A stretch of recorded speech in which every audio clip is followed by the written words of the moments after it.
So we're here at Graceland, and we have a board over there with all the residents on it, and Dakota's at the top of the board. And that means he's next in line to graduate. He's been here the longest out of anyone in the house. That's kind of crazy. Yeah. Even just hearing that out loud, me saying it is crazy, because he's, I think out of all the people who have graduated, he was probably one of the more challenging to keep here. Right, Madison? Yeah, he was. The most. Because he like really was trying to leave a few times. So what was your drug of choice? So you ended up. What brought me here was alcohol. I've done everything, but what brought me here was alcohol. You did like heroin and fentanyl? Well, I didn't go that far, but the furthest I went is meth. I've done meth before. Right.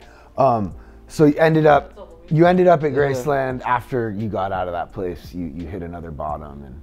Yeah. Well, after I got out of YCP, it was like I was trying to be somebody that I wasn't. Like, I was hanging out with these friends that were like selling and doing all this stuff, and in my head I thought I was like this white gangster, you know what I'm saying? And so like I was like stealing, and I got shot at before, and that was like traumatic for me. And so yeah, and then I got in trouble. Me and my buddies got some bars one night, and I stole my grandma's car, and we went 400, 500 miles somewhere. I don't know where we went, but that's what my grandma said, that ran up on the Herb Dash or whatever. And so I got arrested the next day, and whenever I was in jail, I was like, I don't remember getting there or anything like that. I just remember bits and pieces, and I went to fix my sock whenever I was up on top of the bunk, and the bars were still in my sock. So me and the dude I was in the jail cell with, I was like, okay, I can do this, like I can be friends with him through the sack. And I was like, what's up, bro? I'm Dakota. I just fucking found these fucking bars. He was like, ooh, you gonna bless my game? I was like, yeah, bro, I can't do all these by myself. So he lifts up the mattress, and we just start snorting bars in the holding cell. And so how long were you in there for? 3 days. Oh, all right. And they went by pretty fast. But okay, so let's just cut to the Graceland part, because I don't know. No, that was great though. So how did you end up here, and what was it like when you got here? Oh, well, it started with the pandemic. That's whenever me and my buddies, everything was closed, so we were just sitting inside, and we didn't have really much to do except get fucked up. So we would always go to house parties, get fucked up, just us, and so that just kind of like progressed into me just finding out like alcohol makes me comfortable. I didn't know what anxiety really felt like at that time. I just knew it was like something that felt weird for me. So alcohol cured that. So I was like, okay, well, I'm just gonna start drinking all the time because I feel comfortable. I feel like I can talk to people. I can have a normal conversation whenever I'm drinking. And then that just progressed into me just wanting to be alone and drink. So how did you end up here? I just hit a bottom. My dad was like, you got to do something, son. Okay. And so like it just popped up on my TikTok, and I was like, well, it's worth a shot. And so I just called, and about like 5 days later, I was on a plane out here. Mm-hmm. It's weird. I wonder how many parents let their kid figure out where they want. Most probably.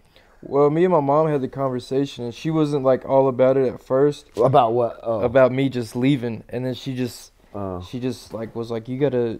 I agree with your dad. You gotta do something. So and you're gonna have to leave the nest one day. She said. But like I'm saying, you know, I wonder how often the addict, the kid, gets to pick where they're gonna go, because a lot of kids are seeing this because it's online, right? Mm-hmm. And I think a lot of parents, they don't really know what to do. And if the kid says, oh, I saw Graceland online, that's where I want to go, the parents are probably just going to be like, all right, cool. Yeah. The problem is, and I'm just going to put this out there so people know, is that when you get here, it's not what you thought it was. Yeah, no, I thought it was gonna be a vacation. I thought I was gonna be able to sit beside the pool, cook me some pancakes before, and just chill, mellow out, have like a massage on the weekends. And I come to find out, whenever I was in detox, they were like, "No, you get a lot of chores," and they have this thing that you have to do. It's called words. I was like, "What the fuck? Is this like some kindergarten shit?" So wait, at where you went to treatment, I didn't know nothing about it, so whenever I got there, I was asking all kind of questions. and who was telling you about this place? I can't remember their names, but it's just No, like I the don't want people names. there. I'm just wondering if they were staff or residents. Yeah, it was a little bit of both. Right. Yeah, So how would they know? I don't know. Just Everybody like, just- hear word of Yeah, word of everybody mouth. knows. Yeah, Everybody knows that this place is like hard. yeah. Yeah, because I'm just like, why would the staff say that to you? Well, I was asking, are there chores? Like I was asking detailed questions because I wanted to know. Because at first I was like, tell me a little bit about it, and they were like, oh, it's very structured. I was like, what do you mean? Is there chores and stuff like that? And they were like, yeah, there's a lot. So when you got, why didn't you go somewhere easier?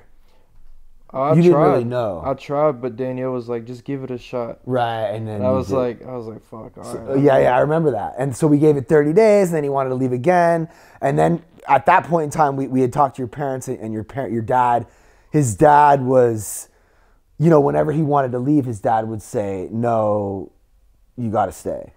I mean, if push came to shove, I think if you would. Well, he wouldn't even really say no. He would just advise me. He was like, you need to stick with it. He was like, you never stuck with anything in your life. And he was like, you're quick, once you hit a wall, you're quick to turn around and go the other way. We were all sort of saying that. And even then, it's very difficult. Like, it's always going to be hard for someone like Dakota, a young kid who's just kind of been doing whatever he wants for most of his life. Like, it's going to be really difficult for that person to, like, have discipline and, like, a moral compass and, like, be able to take care of themselves in the way they need to, which is stay and grow and do the harder thing. So sometimes you need support from the family. I mean, most of the times we need support from the family, and that's what we got. And I mean, he still has a little ways to go, but he's getting ready to graduate. I'm really glad you stayed. Just real quick, could you talk a little bit about what you think that hard structure has done for you, if anything? I think the most important thing is it taught me how, like, through patience and, like, consistency is that, like, you can accomplish things. And I think, and it just, like, I don't know, it was like that and just a bunch of things, like a bunch of small things, is like being able to just have a conversation with somebody. Like, before I would talk to somebody, and in my head I'm like, what am I gonna say next?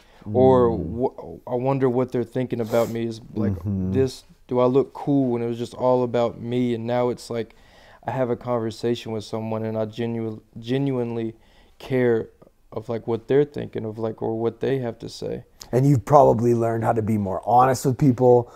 You've probably Or vulnerable. Just that's the biggest thing, is like being vulnerable. Like, I don't have all the answers, and I don't know what the fuck I'm doing, but I'm able to just and go through the process with you, and, like, I'll tell you my experiences and what I did and what I've learned from them, and you tell me yours, and it's just like we're all in this life and growing together. A big chunk of what makes this house and houses like this effective is just being around people a lot and creating a structure where everyone is required to interact with each other, so that they learn to have normal interactions with other sober people. Because if you're getting sober outside of a community like this, you're going to have way less interactions with other healthy people.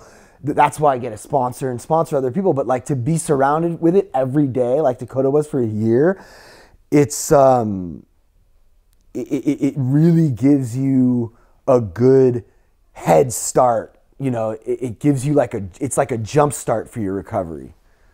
I think that's all the time we have, though, folks. Thank you so much, Dakota. Yeah, no problem. Thank you.